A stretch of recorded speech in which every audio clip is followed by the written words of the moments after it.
Selamat siang teman-teman, gimana kabarnya hari ini? Semoga selalu sehat dan tetap produktif ya di masa new normal ini. Perkenalkan, nama saya Wayan Yuliani, mahasiswa aktif Prodi Akuntansi Universitas Bina Insan Lubuk Linggau. Pada siang hari ini saya akan sedikit sharing mengenai investasi jangka pendek sebagai tugas akhir saya pada mata kuliah Akuntansi Keuangan Menengah 2 dengan dosen pengampu Ibu Yuli Nurhayati. Nah, berhubung materi yang akan saya sampaikan ini lumayan banyak, jadi saya ambil poin-poinnya saja ya. Tapi jangan khawatir, kalian bisa cek di description box karena saya sudah menyertakan referensi-referensi dan link dari sumber yang saya peroleh. Dan satu lagi, kalau kalian punya buku Intermediate Accounting, kalian bisa buka di halaman 83 dengan judul Kas dan Investasi Jangka Pendek. Sebelum kita membahas lebih lanjut apa itu investasi jangka pendek, alangkah lebih baiknya kita tahu dulu apa itu investasi. Investasi itu biasanya penanaman modal ya. Ini definisi lengkap dari investasi. Investasi atau penanaman modal yaitu istilah yang berhubungan dengan akumulasi suatu bentuk aktiva dengan harapan memperoleh keuntungan di masa yang akan datang atau masa depan. Menurut teori ekonomi, investasi yaitu pembelian atau produksi dari modal barang yang tidak dikonsumsi, tetapi digunakan untuk produksi yang akan datang atau barang produksi. Nah, investasi itu ada dua jenis ya. Yang pertama investasi jangka pendek dan investasi jangka panjang. Yang akan saya bahas hari ini adalah investasi jangka pendek. Nah, investasi jangka pendek itu sendiri adalah investasi yang dapat segera dicairkan atau didanai tidak lebih dari 1 atau 2 tahun. Jadi, pada pembahasan kali ini, investasi perusahaan dimaksudkan untuk dimiliki selama 12 tahun atau kurang. Biasanya investasi jangka pendek itu dia nggak lebih dari 12 tahun ya. Kalau tujuan investasi jangka pendek itu ada dua. Yang pertama, menjadikan bermanfaat kelebihan cash flow sementara waktu. Jadi kalau cash flow-nya lebih atau kas-nya lebih itu daripada nggak dipakai, nah lebih baik itu uangnya diinvestasikan. Biasanya kalau perusahaan-perusahaan itu kelebihan dananya itu akan diinvestasikan. Yang kedua, memperoleh tambahan dana. Biasanya itu kalau perusahaan kekurangan dana, maka mereka yang sudah berinvestasi itu diambil akan mencairkan investasi jangka pendeknya. Lalu selanjutnya jenis-jenis dan contoh investasi jangka pendek. Investasi jangka pendek itu dibagi menjadi 4 jenis ya. Contohnya yang pertama, akun tabungan bank, sertifikat deposito, reksadana, dan yang terakhir adalah surat utang jangka pendek atau obligasi. Kita bahas yang pertama dulu, yaitu akun tabungan bank. Akun tabungan bank adalah jenis investasi jangka pendek yang sangat simpel dan mudah mencairkannya. Namun kemudahan mencairkan tabungan menawarkan dengan hasil yang rendah atau kecil. Lebih banyak akun tabungan tidak mengikuti inflasi sehingga tabungan tidak dapat digunakan untuk menyimpan uang dalam jangka waktu yang lama. Lalu yang kedua itu ada sertifikat deposito. Sertifikat deposito adalah investasi jangka pendek yang sering digunakan. Ketika kalian menginvestasikan uang dalam bentuk sertifikat deposito, kalian menyetujui untuk tidak mengambil atau menarik dalam jangka waktu tertentu, biasanya itu sudah ditentukan ya.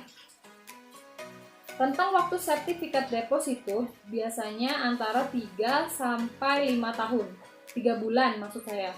3 bulan hingga paling lama sekitar 5 tahun ya. Seringkali sertifikat deposito ini diasuransikan jadi investasi. Ini adalah investasi jangka pendek yang aman dan imbalannya wajar. Lalu yang ketiga ada reksadana. Ada 2 jenis reksadana yang cocok digunakan sebagai instrumen investasi jangka pendek. Yaitu yang pertama, reksadana pendapatan tetap. Yaitu dana yang terkumpul akan diinvestasikan sebesar 80% pada instrumen surat berharga berbasis utang atau obligasi yang merupakan bagian dari instrumen pasar modal.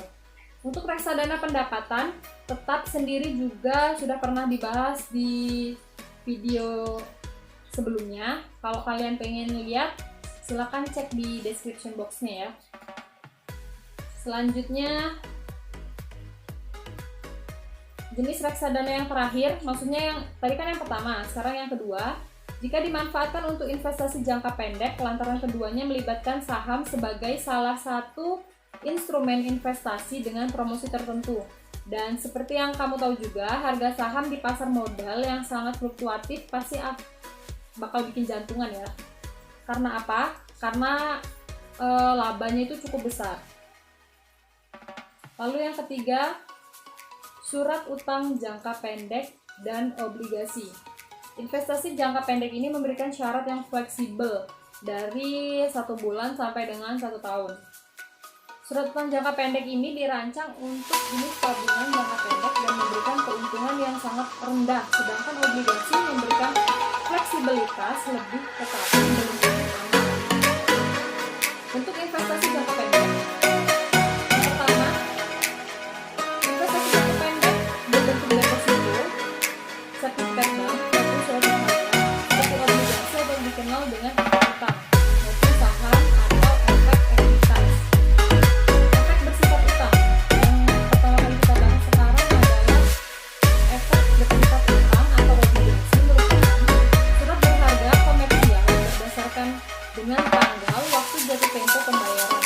Pemegang efek bersifat hutang secara khusus memiliki hak pembayaran pokok hutang dan bunga serta hak-hak berdasarkan perjanjian dan syarat penerbitan yang tetap dan hanya dapat dicairkan dalam bentuk uang saat jatuh tempo yang disertai jaminan pemegang efek dengan peringkat lebih tinggi jika dibandingkan dengan pemberi hutang tanpa jaminan dalam hal perpajakan. Yang kedua, efek bersifat ekuitas merupakan saham perusahaan yang berupa saham biasanya namun termasuk saham preferen. Pemegang efek bersifat ekuitas adalah pemegang saham, berbeda dengan surat hutang yang memiliki syarat pembayaran bunga secara rutin pada pemegang efek. Efek bersifat ekuitas ini otomatis nilai sahamnya hanya berupa sisa harta perseorangan setelah diambil dengan pembayaran hutang terhadap kreditur perseorangan. Keuntungannya, pemegang saham akan memperoleh hak atas keuntungan perusahaan dan hak atas kenaikan harga saham. Sifat investasi jangka pendek yang pertama, investasi ini dengan mudah dapat diperjualbelikan, namun mudah dicairkan. Investasi memiliki tujuan untuk ditujukan dalam manajemen kas yang berarti dapat dijual jika ada kebutuhan kas. Dan investasi jangka pendek memiliki sifat rendah resiko, sebab pembelian surat-surat berharga yang beresiko besar untuk pemerintah dipengaruhi oleh fluktuasi pasar uang tidak berlaku dalam investasi jangka pendek. Sarana-sarana pada investasi jangka pendek yaitu sarana untuk investasi jangka pendek diantaranya jasa giro sebagai produk perbankan yang menghadirkan bunga rendah kisaran 3 sampai dengan 4% yang biasanya digunakan perusahaan dalam mempermudah pembayaran. Sarana investasi tabungan merupakan layanan perbankan dengan bunga lebih tinggi dibandingkan jasa giro dan dapat diambil kapan saja. Investasi dengan sarana deposito memiliki bunga yang lebih tinggi jika dibandingkan dengan tabungan, namun dengan syarat disimpan dalam batas waktu tertentu. Jika dicairkan sebelum batas waktu yang sudah ditentukan, maka biasanya akan dikenakan denda atau penalti. Sedangkan sarana investasi menggunakan reksadana pasar uang untuk berinvestasi pada pasar uang seperti deposito, SBI, obligasi jangka pendek. Namun tingkat pengembalian reksadana pasar uang lebih tinggi dibandingkan jasa giro, tetapi lebih rendah dibandingkan deposito. Tetapi reksadana pasar uang dapat dicairkan kapanpun. Keuntungan investasi jangka pendek yang pertama, pengembalian imbalan return lebih cepat sehingga banyak investor yang lebih memilih investasi ini. Sebab mempercepat perputaran uang dan return pokok investasi dan bunga lebih cepat diperoleh. Setelahnya dapat menginvestasikan kembali ke investasi lain atau melalui trading di pasar uang dan lainnya. Keuntungan lainnya yang bisa diperoleh adalah dapat memenuhi kebutuhan jangka pendek. Intinya bagi mayoritas profesional muda, memiliki pendapatan bulanan belum tentu tinggi untuk berinvestasi di setiap bulannya. Sehingga investasi jangka pendek sebagai pilihannya. Sebab terdapat banyak kebutuhan jangka pendek yang harus segera terpenuhi. Sementara dana darurat belum dapat dipisahkan dari penghasilan bulanan yang cenderung kecil. Namun, investasi ini memiliki kekurangan juga loh, seperti rentan terhadap inflasi akibat valuasi yang tidak dapat bersaing dengan tingkat inflasi tahunan dan efek compounding dalam investasi jangka